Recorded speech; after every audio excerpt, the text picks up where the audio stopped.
Medical college ആശുപത്രിയിൽ angiogram ചികിത്സ മുടങ്ങി. ഇന്റർവെൻഷൻ വിഭാഗത്തിൽ ഡോക്ടർ ഇല്ലാത്തതാണ് ചികിത്സ മുടങ്ങാൻ കാരണം. ഇതോടൊപ്പം ശസ്ത്രക്രിയാ ഉപകരണങ്ങളുടെ വിതരണവും നിലച്ചതോടുകൂടിയാണ് കൂടുതൽ പ്രതിസന്ധിയാകുന്നത്.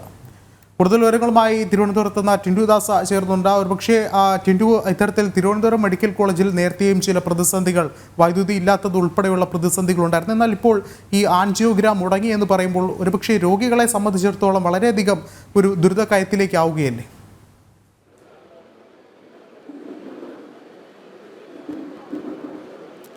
തീർച്ചയായും വിഷ്ണു സൂചിപ്പിച്ചതുപോലെ തന്നെ ഏതാണ്ട് 50,000 മുതൽ 1 ലക്ഷം രൂപ വരെ ചിലവ് വരുന്ന ചികിത്സയാണ് ഈ ആൻജിയോഗ്രാം പോലുള്ള, അതുപോലെ തന്നെ ഈ രക്തക്കുഴലുമായി സംബന്ധിച്ച ചികിത്സകൾ എന്ന് പറയുന്നത്.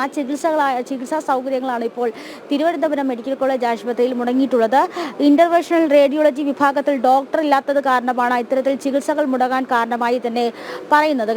രണ്ട് വർഷങ്ങൾക്ക് മുമ്പാണ് 6 ലക്ഷത്തോളം രൂപ, 2 വർഷങ്ങൾക്ക് മുമ്പാണ് ഏതാണ്ട് 6 കോടിയോളം രൂപ ചെലവിൽ ഈ മെഡിക്കൽ കോളേജ് ആശുപത്രി ഇന്റർവെൻഷണൽ റേഡിയോളജി വിഭാഗം ആരംഭിക്കുന്നത്. പ്രാഥമിക ഘട്ടത്തിൽ റേഡിയോളജി വിഭാഗത്തിൽ ഈ ഏറ്റവും കൂടുതൽ പ്രാവീണ്യം ലഭിച്ച അല്ലെങ്കിൽ പരിശീലനം ലഭിച്ച 4 ഡോക്ടർമാരെയായിരുന്നു ഈ ഇന്റർവെൻഷണൽ കാർഡിയോളജി വിഭാഗത്തിൽ നിയമിച്ചിരുന്നത്. കാരണം ഈ റേഡിയോളജി വിഭാഗത്തിൽ ജോലി ചെയ്യുന്ന ഡോക്ടർമാർ 1 മാസം കൂടുമ്പോൾ ജോലിയിൽ നിന്നും വിട്ടു നിൽക്കേണ്ടതായിട്ടുണ്ട്.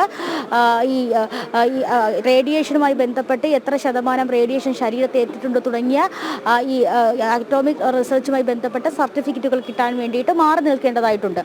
അപ്പോൾ ആ സമയത്ത് ബാക്കിയുള്ള 3 ഡോക്ടർമാർ ജോലി ചെയ്യണം. പക്ഷേ ഈ ബാക്കിയുള്ള ഡോക്ടർമാർ ജോലിക്ക് എത്താത്തതും നിലവിലെ ഡോക്ടർ ഇത്തരത്തിൽ ഈ അണുവികരണവുമായി ബന്ധപ്പെട്ട പരിശോധനകളും സർട്ടിഫിക്കേഷന്റെ ഭാഗവുമായി മാറി നിൽക്കുന്നതുമാണ് ഇത്തരത്തിലുള്ള പ്രതിസന്ധികൾ ഉണ്ടാവാനുള്ള പ്രധാനപ്പെട്ട കാരണമായിട്ട് ആശുപത്രി അധികൃതർ തന്നെ ചൂണ്ടിക്കാട്ടുന്നത്. പിന്നെ ഏറ്റവും കൂടുതൽ എടുത്തു പറയേണ്ട കാര്യം എന്ന് പറയുന്നത് പിത്താശയം, കരൾ പോലുള്ള അവയവങ്ങളിലേക്ക് രക്തമെത്തിക്കുന്ന രക്തക്കുഴലുകളുടെ സർജറി, സർജറി, അതുപോലെ ചെറിയ മുഴകളുടെ സർജറി, ഈ സർജറിയൊക്കെ മരുന്നും അതോടൊപ്പം തന്നെ സർജറി ഉപകരണങ്ങൾ വിതരണം ചെയ്യുന്ന സ്ഥാപനങ്ങളും അനിശ്ചിതകാലത്തേക്ക് ഈ വിതരണം നിർത്തിവെച്ചതുമാണ് ഇത്തരത്തിലുള്ള പ്രതിസന്ധി തുടരാൻ, അല്ലെങ്കിൽ ഇത്തരത്തിലുള്ള പ്രതിസന്ധി ഉണ്ടാകാൻ കാരണം. വിശദമായ റിപ്പോർട്ടുകൾ പങ്കുവച്ചത്.